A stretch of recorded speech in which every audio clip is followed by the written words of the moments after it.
Hello friends, कैसे हो आप सब। उम्मीद है अच्छे होंगे और लॉकडाउन में मजे काट रहे होंगे। ये हमारे चैनल अब पढ़ाई पे लाइव प्रोसेस का 11वां लेक्चर है।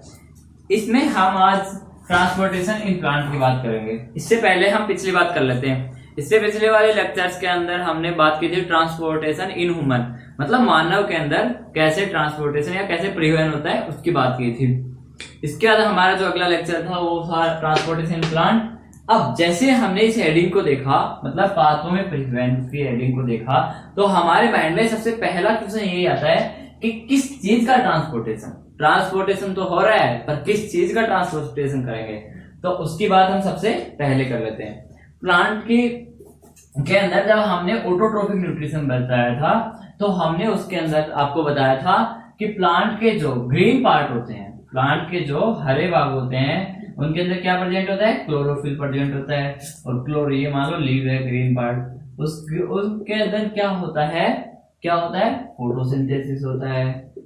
किसकी प्रेजेंस में, लाइट की प्रेजेंस में। और इससे ज्यादा जानना है तो आपको वो वाला लेक्चर, कौन सा, लेक्चर नंबर 2 जो ऑटोट्रोफिक न्यूट्रिशन है, वो लेक्चर में हमने फोटोसिंथेसिस को पूरा समझाया है, मतलब प्रकाश संश्लेषण।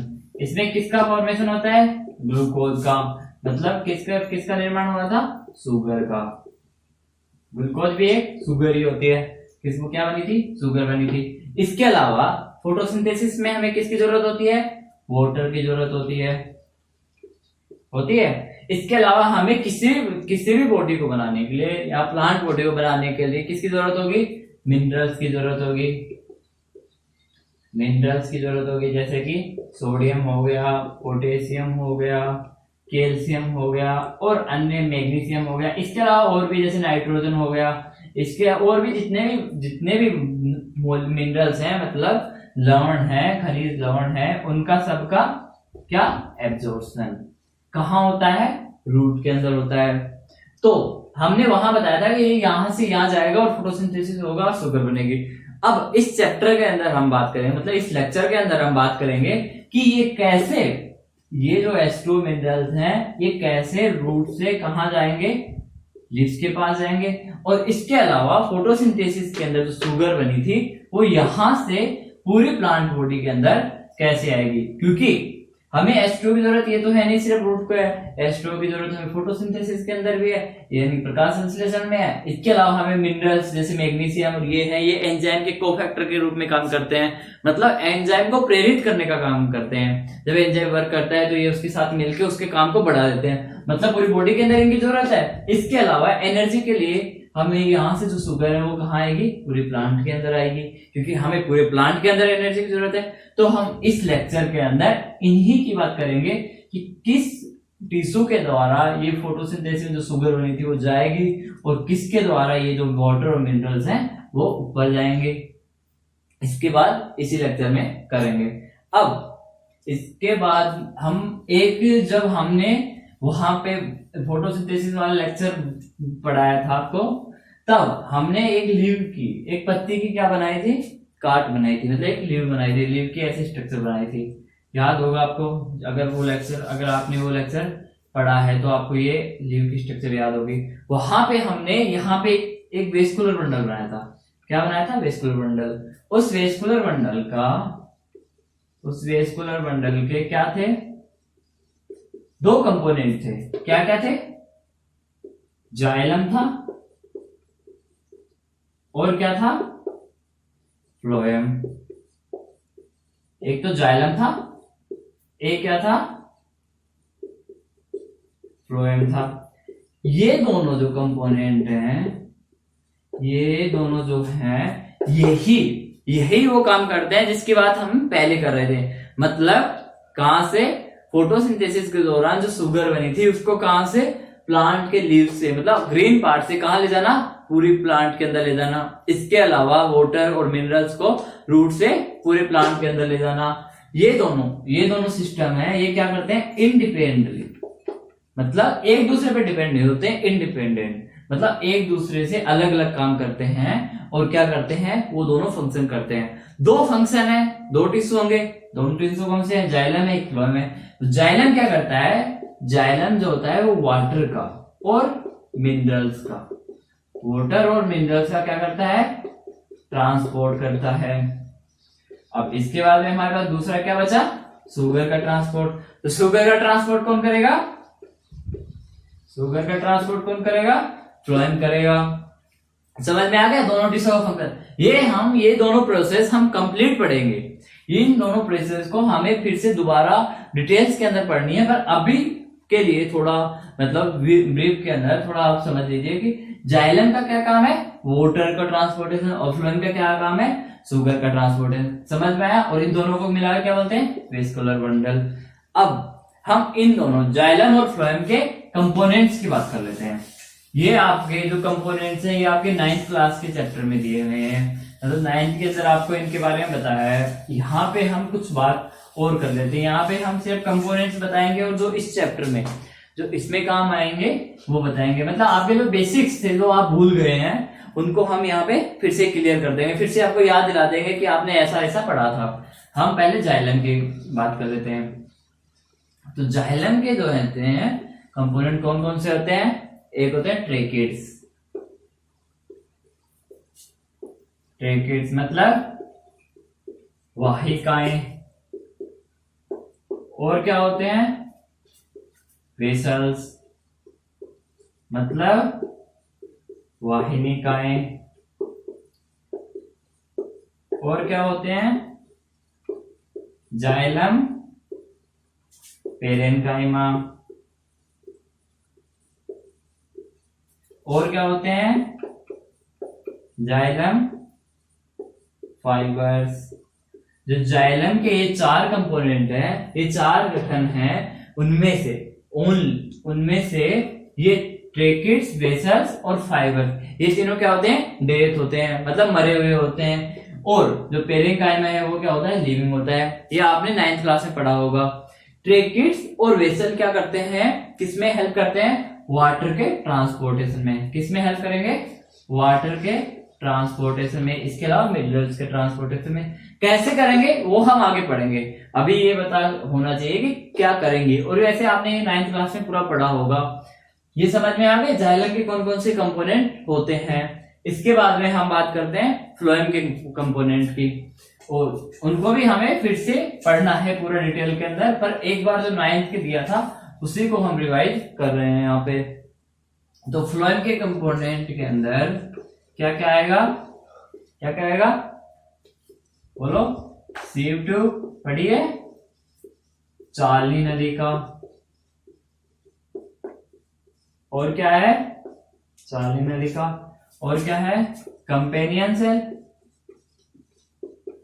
कंपेनियन सेल मतलब शाही कोशिका। और क्या है, वो दो कंपोनेंट, फ्लोएम,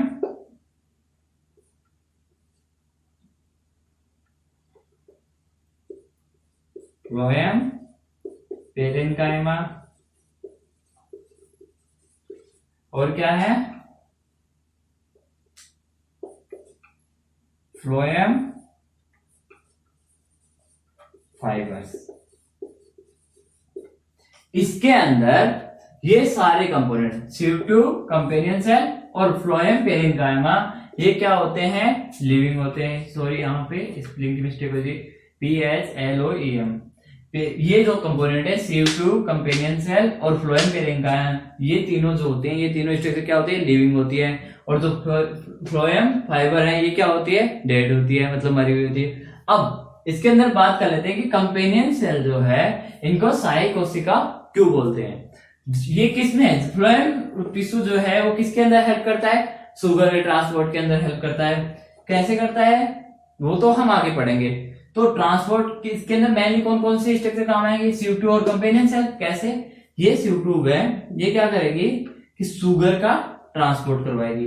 पर इस सीव ट्यूब के पास क्या होता है कि खुद का न्यूक्लियस नहीं होता है, खुद का न्यूक्लियस नहीं होता है। और क्योंकि इस सेल को रेगुलेशन के लिए, इस सेल के नियमन के लिए हमें किसकी जरूरत है, न्यूक्लियस की जरूरत तो होगी ना। तो उसके लिए इसने क्या किया कि अपने चारों एक सेल और लगा ली, जिसे हम क्या बोलते हैं, कंपेनियन सेल। ये कंपेनियन सेल जिसके पास क्या है, न्यूक्लियस प्रेजेंट है, ये क्या करती है, इसको रेगुलेट करने का काम करती है। किसको, CO2 को। और क्या होता है वो हम आगे पढ़ेंगे। समझ में आ गया कि कंपेनियन सेल को कंपेनियन सेल क्यों बोलते हैं, क्योंकि ये CO2 की हेल्प करती है। किसके दौरान, शुगर के ट्रांसपोर्टेशन के दौरान। और ये इसके सारे कंपोनेंट हो गए। अब इसके बाद में हम एक बात कर लेते हैं कि एनिमल और प्लांट जो होते हैं, एक होती है एनिमल सेल, एक होती है प्लांट सेल, कि एनिमल और प्लांट के अंदर क्या डिफरेंस होता है, मतलब उन दोनों के ट्रांसपोर्टेशन में क्या अंतर होता है। तो प्लांट जो होते हैं वो क्या होते हैं, उनके अंदर मूवमेंट होता है, गति होती है क्या, नहीं होती। प्लांट एक बार जहां लगा दिया वही की वही रहता है हमेशा। पर एनिमल्स के अंदर क्या होता है कि मूवमेंट प्रेजेंट होता है, गति प्रेजेंट होती है। अभी यहाँ पे था, थोड़ी देर बाद में यहाँ पे होगा या नहीं होगा, होगा ना। तो इस दौरान जब ये गति करते हैं, मतलब ये लोकोमोशन करते हैं, मूवमेंट करते हैं, तो क्या किसकी जरूरत होगी, एनर्जी की जरूरत होगी। और ये एनर्जी अधिक होगी और इंस्टेंट एनर्जी की जरूरत होगी, मतलब बहुत जल्दी एनर्जी की जरूरत होगी। प्लांट के अंदर मूवमेंट होता नहीं है, तो इनके अंदर एनर्जी की, जब एनिमल में एनर्जी की ज्यादा जरूरत है तो हमने क्या लगा दिया वहां पे, हमने एक पंपिंग ऑर्गन लगाया था जिसका नाम क्या था, ह्यूमन के अंदर हार्ट, हृदय। पर प्लांट के अंदर हमें ऐसे इतनी जल्दी एनर्जी की या इतनी ज्यादा एनर्जी की जरूरत नहीं होती। क्यों नहीं होती, क्योंकि यहाँ पे क्या नहीं होता, लोकोमोशन नहीं होता। लोकोमोशन नहीं होता तो यहाँ पे हमें एनर्जी की जरूरत इसकी तुलना में कम होगी, तो हमें ऐसा सिस्टम लगाने की कोई जरूरत नहीं है। तो इसका मतलब क्या समझ में आ रहा है कि यहाँ पे ट्रांसपोर्टेशन फास्ट गति से होगा या यहाँ पे ट्रांसपोर्टेशन फास्ट गति से होगा। मतलब प्लांट के अंदर जो ट्रांसपोर्टेशन होगा, जो परिवहन होगा, वो जल्दी होगा या एनिमल के अंदर जल्दी होगा। ऑब्वियसली बात है कि एनिमल के अंदर फास्ट गति से होगा। क्यों होगा, क्योंकि यहाँ पे एनर्जी की ज्यादा जरूरत है, किसकी तुलना में, प्लांट की तुलना में। समझ में आ गई ये बात, समझ में आई। अब इसके बाद में हम एक कंसेप्ट की और बात कर लेते हैं, जो शुरू में ट्रांसपोर्टेशन जब इन प्लांट है उसके शुरू के अंदर ही दिया गया है कि एक हमारे पास है स्मॉल प्लांट, एक हमारे पास है लार्ज प्लांट। तो उन दोनों के अंदर ट्रांसपोर्टेशन कैसे होता है, हम उसकी बात कर लेते हैं कि जो स्मॉल प्लांट है उनमें ट्रांसपोर्टेशन कैसे होगा और जो लार्ज प्लांट है उनके अंदर ट्रांसपोर्टेशन कैसे होगा। जैसे स्मॉल प्लांट का एग्जाम्पल होगा ग्रासेज। मान लो एक ग्रास है, मैं एक छोटा सा बना देता हूं, इसको थोड़ा बड़ा बना दिया।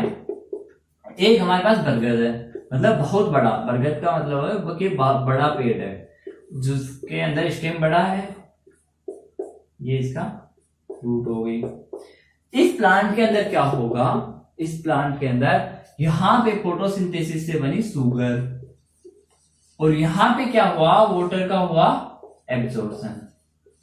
ये वाटर जो रूट के अंदर एब्जॉर्ब हुआ वो क्या है कि डिफ्यूजन के द्वारा, मतलब विसरण के द्वारा यहां से कहां चला जाएगा, जहां पे इसकी जरूरत होगी वहां। क्यों चला जाएगा, क्योंकि ये जो प्लांट है वो स्मॉल, छोटा प्लांट है, चला जाएगा। इसके अलावा जो शुगर बनी वो भी डिफ्यूजन के द्वारा जो अपनी पार्ट, ग्रीन पार्ट में बन रही है, वहां से जहां इसकी जरूरत होगी वहां पे आ जाएगा। मतलब यहाँ पे हमें ट्रांसपोर्टेशन के लिए या परिवहन के लिए अलग से कोई सिस्टम नहीं लगाना। जो स्मॉल प्लांट्स होते हैं उनमें ट्रांसपोर्टेशन के लिए अलग से कोई सिस्टम नहीं होता है। सिस्टम मतलब जाइलम और फ्लोएम नहीं होते हैं। क्यों नहीं होते हैं, क्योंकि स्मॉल होते हैं, इसलिए सारा काम डिफ्यूजन के द्वारा हो सकता है। पर जो लार्ज प्लांट है उनमें यहाँ पे वाटर का एब्जॉर्प्शन हुआ। ये वाटर क्या यहां से जो टिप या अपर पार्ट मान लो प्लांट का, वहां तक पहुंच पाएगा डिफ्यूजन के द्वारा, डिफ्यूजन के द्वारा तो नहीं पहुंच पाएगा। इसके अलावा यहाँ पे जो शुगर बनी हमारे पास वो क्या इस प्लांट के अपर पार्ट से जहां इसकी जरूरत है, जैसे कि लोअर पार्ट रूट्स के अंदर, क्या वहां तक आ पाएगा, नहीं आ पाएगा। तो इसके लिए हमने क्या किया, क्या लगा दिया, एक फ्लोएम लगा दिया और एक क्या लगा दिया, जाइलम लगा दिया, जो क्या इन प्रोसेस के अंदर, मतलब ट्रांसपोर्टेशन के अंदर क्या करेंगे, हेल्प करेंगे। और कैसे हेल्प करेंगे उसकी बात हम आगे करेंगे। अब इतनी बात हो गई। अब हम बात कर लेते हैं ट्रांसपोर्टेशन ऑफ H2O, मतलब वाटर का जो परिवहन होता है वो कैसे होता है। सबसे पहले हम वाटर के परिवहन की बात करेंगे। वाटर का परिवहन किसके द्वारा होता है, बोलो बच्चों, किसके द्वारा होता है? जाइलम के द्वारा होता है। इसकी बात हो चुकी है। ट्रांसपोर्ट ऑफ H2O मतलब जल का परिवहन। आप समझ रहे हैं इसे? ये कोई प्लांट है आपका, ये प्लांट की क्या है, रूट है। ये बड़ा प्लांट है, मैं इतना सा बना के समझा रहा हूं मैं आपको, ऐसे मतलब ना कि स्मॉल प्लांट है, ये एक लार्ज प्लांट है, ये इसकी रूट है। मैं इसकी एक रूट को बड़ी करके बता देता हूं। जैसा इस सेल के अंदर हो रहा है वैसा ही इस प्लांट की जो रूट में जो अन्य सेल है उनमें भी वैसा ही हो रहा होगा। मैं एक सेल की बता देता हूं। यहां इस सेल के अंदर सारे सेल ऑर्गेनेल प्रेजेंट है। अब बाहर क्या है, बाहर क्या है, बोलो क्या है? सोयल। सोयल के अंदर क्या है?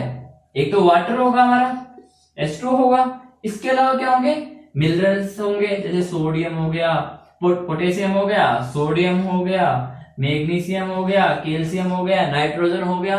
सारे ऑर्गेनेल्स यहाँ पे कहाँ प्रेजेंट है? सोयल के अंदर प्रेजेंट है। तो ये सेल क्या करती है? एनर्जी का यूज करती है और एक्टिव रूप से, एक्टिव मतलब सक्रिय रूप से इन आयंस का क्या कर लेती है? एब्जॉर्प्शन कर लेती है। क्या कर लिया? एब्जॉर्प्शन। किससे? एक्टिव एनर्जी खर्च करके, ऊर्जा खर्च करके क्या किया? इनका एब्जॉर्प्शन कर लिया। तो जब ये जो आयन इस सेल के अंदर आ जाएंगे, पोटेशियम, सोडियम, कैल्शियम, इसके अलावा और भी आयन जितने भी है, मैग्नीशियम, नाइट्रोजन, ये सारे आ गए। तो यहाँ के इस सेल का जो कंसंट्रेशन है, सेल का कंसंट्रेशन या सेल की जो सांद्रता है वो क्या होगी? सेल की सांद्रता या कंसंट्रेशन बढ़ जाएगी। सेल की क्या हुआ? कंसंट्रेशन बढ़ गई। तो जब यहाँ की सांद्रता बढ़ जाएगी तो यहाँ पे वाटर का जो प्रेशर है वो बाहर की तुलना में क्या हो जाएगा? कम हो जाएगा। क्योंकि यहाँ पे आयन की सांद्रता बढ़ गई है ना, आयन की सांद्रता बढ़ गई है तो वाटर का जो प्रेशर है वो क्या? कम हो गया। वाटर का यहाँ वाटर कम है, यहाँ वाटर अधिक है।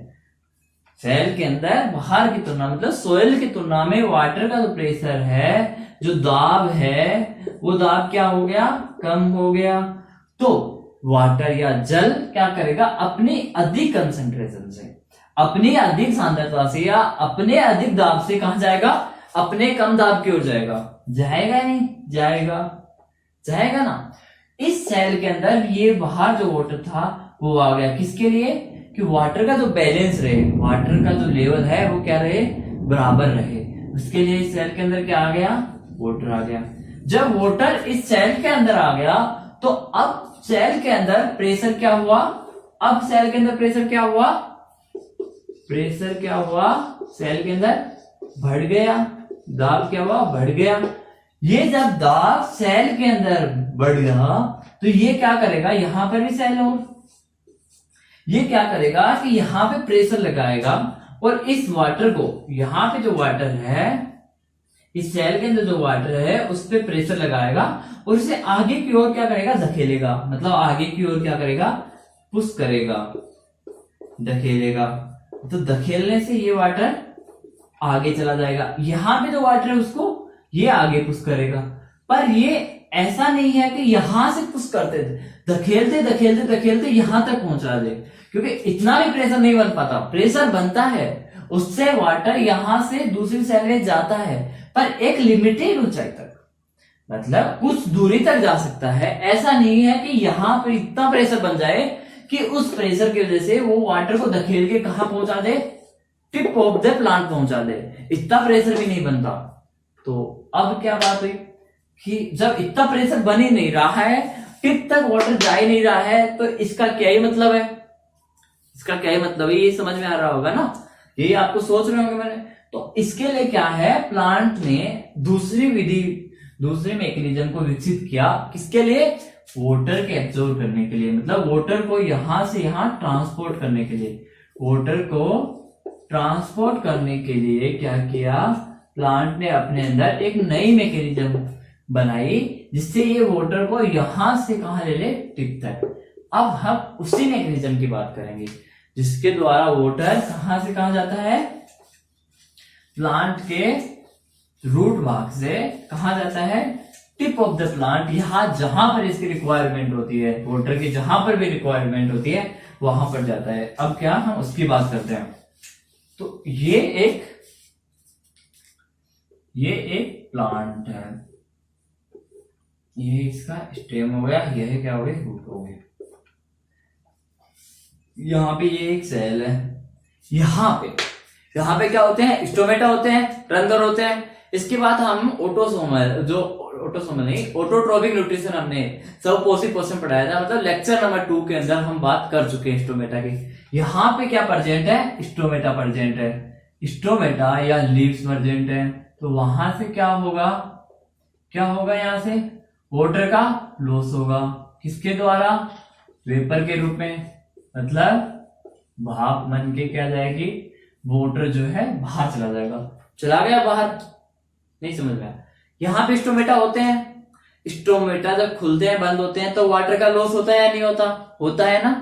तो जब वाटर का लॉस होगा, भाप बन के जब वाटर बाहर जाएगी, बाहर गई, तो यहाँ पे मान लो ये सेल थी, इसका ये सेल थी और क्या थी यहाँ पे हमारे ट्रेकिड्स और वेसल्स से। ये मान लो ये ट्रेकिड्स और वेसल्स है। ये ट्रेकिड्स और वेसल्स मिलकर क्या बनाते हैं, एक कंटिन्यूअस इकाई बनाते हैं, कैसे बनाते हैं वो भी बताएंगे हम आपको। देखो यहाँ पर जो वाटर मॉलिक्यूल था वो स्टोमेटा में था, मान लो स्टोमेटा या कोई और सेल में था, वो क्या हुआ, वेपर बन के क्या हुआ, यहाँ उड़ गया, मतलब कहा, एनवायरमेंट में चला गया। समझ में आया। तो यहाँ का जो वाटर मॉलिक्यूल था वो कहां चला गया, बाहर। तो यहाँ पे वाटर की कमी हो गई या नहीं, मतलब यहाँ पे वाटर की डेफिशिएंसी हो गई, यहाँ पे वाटर की कमी हो गई। तो ये सेल क्या बोलेगी कि मेरे पास वाटर कम हो गया, तो ये अपने पास वाली सेल को बोलेगी कि देख बहन, तेरे पास वाटर ज्यादा है, तो तू मुझे, मेरे एक वाटर मॉलिक्यूल का लॉस हो गया, तो तू मुझे अपना एक वाटर मॉलिक्यूल मुझे दे दे। इसने क्या किया, इससे वाटर मॉलिक्यूल ले लिया। अब इसके पास कमी हो गई, तो ये क्या बोलेगी, अपने पास वाली सेल को क्या बोलेगी कि मेरे पास वाटर कम हो गया क्योंकि मैंने मेरे ऊपर वाली सेल को दे दी, तो तू मुझे वाटर मॉलिक्यूल दे दी। तो ये सेल क्या करेगी, यहां से वाटर किसको दे देगी, इस सेल को दे देगी। समझ में आया। तो ये क्या हो रहा है, खींच रहा है या धकेल रहा है, ये क्या कर रहे हैं, पुल कर रहे हैं, मतलब खींच रहे हैं, ये पुलिंग प्रेशर है। इसने बाहर गया, यहां कमी हुई, यहां कमी होने से यहां पे पुल प्रेशर लगा, तो ये वाटर मॉलिक्यूल यहां चला गया। अब यहां से यहां पुल बना, मतलब प्रेशर बना, और यहां से कहां चला गया, इस सेल के अंदर चला गया। समझ में आई पूरी बात। तो यहां पे कौन सा बन रहा है, पुलिंग प्रेशर। और ये सेल कहां ले लेगी, ये क्या है, ट्रेकिड्स है और क्या है, वेसल्स है। इनकी वेसल वाहिनिकाओं से क्या ले लेगी, वाटर मॉलिक्यूल ले लेगी। अब यहाँ वाला वाटर चला गया, तो यहाँ वाला, मतलब यहाँ पे जो वेसल थी वहां पे ये वाटर कहां चला जाएगा, इसके इस जगह पे चला जाएगा। यहाँ पे जो वाटर चला गया, तो यहाँ वाला वाटर यहां से ले लेगा, ये कहां से ले लेगा, यहाँ वाले वेसल्स और ट्रेकिड से ले लेगा, और ये वाला कहां से ले लेगा, इस सेल से ले लेगा। तो ये कंटिन्यूस इकाई बनी या नहीं बनी, कैसे कंटिन्यूस बनी, यहां से वेपर होके भाप बन के वो एस्ट्रो कहां गया, एनवायरमेंट में गया, उसने पीछे वाले से लिया, उसने उससे पीछे वाले से लिया, और ऐसे ये कंटिन्यूस इकाई कहां तक चली गई, रूट की सेल तक चली गई। इसीलिए ये क्या बना रहे हैं, कंटिन्यूस इकाई बना रहे हैं। समझ में आया। अब जो सेल से वेपर बन के जो वाटर क्या हुआ, एनवायरमेंट में चला गया, इस प्रोसेस को क्या बोलते हैं, ट्रांसपायरेशन।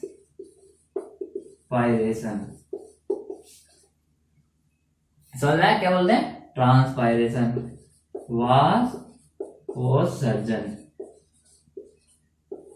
वेपोराइजेशन और ट्रांसपोर्टेशन में अंतर समझ लेना। वेपोराइजेशन जो होता है मतलब वाष्पीकरण जो होता है वो क्या होता है, फिजिकल होता है, मतलब भौतिक अवस्थाओं के अंदर होता है। जब आप पानी गर्म करते हो, पानी जब आप गर्म करते हो तब भी वो वेपर बन के उड़ता है, यहां पर भी वेपर बन के उड़ रहा है।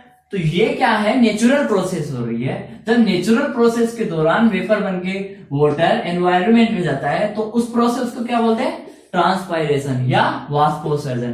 पर अगर फिजिकल कंडीशन के अंदर, जैसे भौतिक अवस्थाओं के अंदर जब आप पानी को गर्म करते हो तब जब भगोने से वाटर एनवायरमेंट में जाता है तो इसे क्या बोलते हैं, क्या बोलते हैं, वाष्पीकरण, वेपोराइजेशन। वेपोराइजेशन और ट्रांसपायरेशन में जो अंतर होता है वो भी हमने आपको यही बता दिया है।